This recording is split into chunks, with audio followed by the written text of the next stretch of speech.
Hi hello അസ്സാമലൈക്കും, welcome back to my channel. ഇന്ന് നമുക്ക് ഇഫ്താർ സ്പെഷ്യലായിട്ട് നല്ലൊരു ബീഫ് കുറുമയുടെ റെസിപ്പി കാണാം.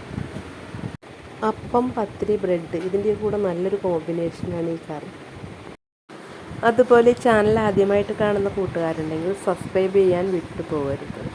കൂടാതെ വീഡിയോ ഇഷ്ടപ്പെട്ടെങ്കിൽ ലൈക്ക് ചെയ്യാനും മറക്കരുത്. അപ്പോൾ നമുക്ക് ഈ ബീഫ് കുറുമ എങ്ങനെയാണ് ഉണ്ടാക്കുന്നതെന്ന് കാണാം.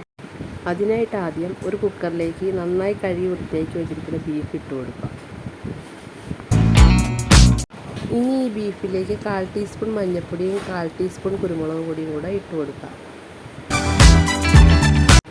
ഇനി ഇതിലേക്ക് 1/4 ടീസ്പൂൺ ഉപ്പും കൂടെ ചേർത്ത് കൊടുക്കാം. ഇനി ഇതിലേക്ക് ബീഫ് വേവാൻ ആവശ്യമായിട്ടുള്ള വെള്ളം ഒഴിച്ചു കൊടുക്കാം. കുക്കർ മൂടി വേവിച്ചെടുക്കാം. 5-6 വിസിൽ വരുന്നവരെ വേവിച്ച് മാറ്റി വെക്കാം. ബീഫ് കുക്കായതിനു ശേഷം ഒരു പാൻ വെച്ച് ചൂടായതിനു ശേഷം 2 ടീസ്പൂൺ എണ്ണ ഒഴിച്ചു കൊടുക്കാം.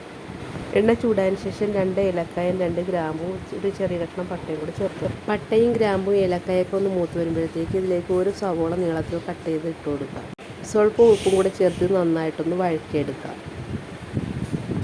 സവോള ഒന്ന് വഴന്ന് വരുമ്പോഴത്തേക്ക് ഇതിലേക്ക് നീളത്തിൽ കട്ട് ചെയ്ത പച്ചമുളക് 2 ചേർത്ത് കൊടുക്കുക. ഇനി ഇതിലേക്ക് ഇഞ്ചി, വെളുത്തുള്ളി 5-6 കഷ്ണം ചെറിയ ഉള്ളിയും കൂടെ ചതച്ചതാണ്. ഇത് നമുക്കിതിലേക്ക് ഇട്ട് കൊടുക്കാം. ഇതെല്ലാം കൂടെ ചേർത്ത് നന്നായിട്ടൊന്ന് വഴറ്റാം. ഇതെല്ലാം ഒന്ന് വഴന്ന് വരുമ്പോഴത്തേക്ക് ഇതിലേക്ക് ഒരു തക്കാളി ചെറുതായി കട്ട് ചെയ്തെടുത്തിട്ടുണ്ട്, നമുക്കിതിലേക്ക് ഇട്ട് കൊടുക്കാം. തക്കാളിയും കൂടെ ചേർത്ത് നന്നായിട്ട് തന്നെ വഴറ്റിയെടുക്കാം.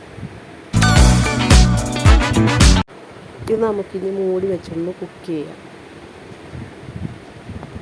തക്കാളിയും സവോളയൊക്കെ നന്നായി വഴന്ന് വരുമ്പോഴത്തേക്ക് ഇതിലേക്ക് കുറച്ച് വേപ്പിലയും കൂടി ഇട്ട് കൊടുക്കാം.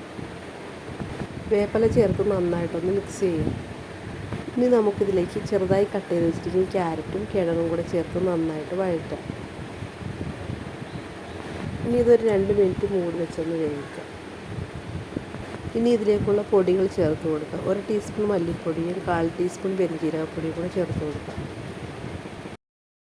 1/4 ടീസ്പൂൺ കുരുമുളക് പൊടിയും 1/4 ടീസ്പൂൺ ഗരം മസാലപ്പൊടിയും കൂടെ ചേർത്ത് കൊടുക്കാം. പൊടികൾ ചേർത്ത് നന്നായിട്ടൊന്ന് വഴറ്റാം.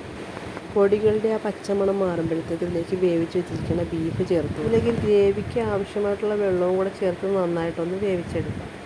ഇത് നന്നായി തിളച്ചൊന്ന് കുറുകി വരുമ്പോഴത്തേക്ക് ഇതിലേക്ക് തേങ്ങാപ്പാൽ ചേർത്ത് കൊടുക്കാം. തേങ്ങാപ്പാൽ ഒഴിച്ചൊന്ന് മിക്സ് ചെയ്തതിന് ശേഷം ഫ്ലെയിം ഓഫ് ചെയ്യുക. ഇതിനി തിളയ്ക്കേണ്ട ആവശ്യമില്ല. ഇതിലേക്ക് കുറച്ച് മല്ലിയിലയും കൂടെ ചേർത്ത് കൊടുക്കാം. ഇതിലേക്ക് ചെറിയ ഉള്ളിയും വേപ്പിലയും കൊണ്ട് താളിച്ചൊഴിക്കാം.